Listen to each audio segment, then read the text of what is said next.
wis duwe bojo sing satenane nanging aku tresnane yo mung ro kowe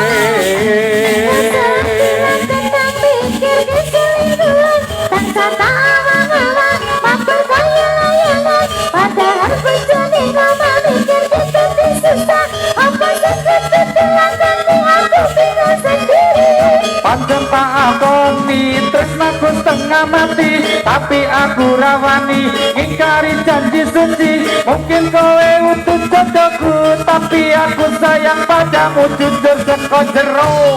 hatiku sayang aku ikhlas terima tapi sing telono nadyan abot rasa tresno sing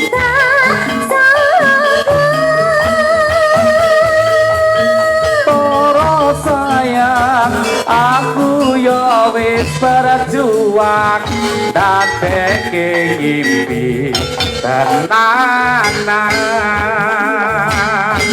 moga kabeh iso lancar buang kabeh kenangan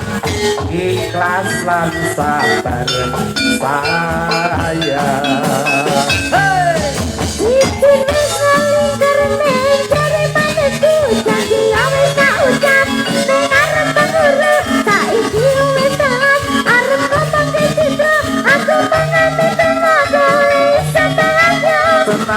statusku saiki ora dhewe tapi aja nganti leren tresnamu karo kowe muga-muga Gusti kaidolan supaya dadi panjang anggone awak dhewe le gendaan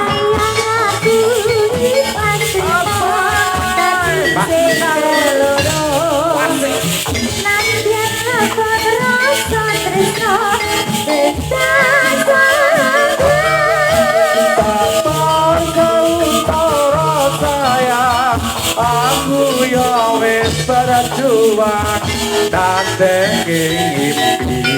tenanan moga kabeh iso lancar bareng kabeh kahanan ikhlas lan sabar sayang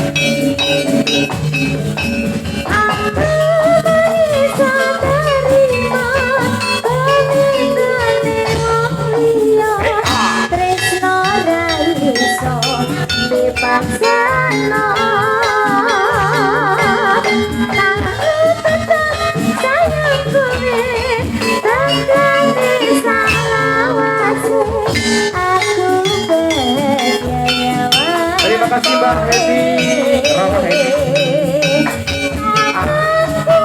ono cinta janji setia lan suci tapi ra iso nepati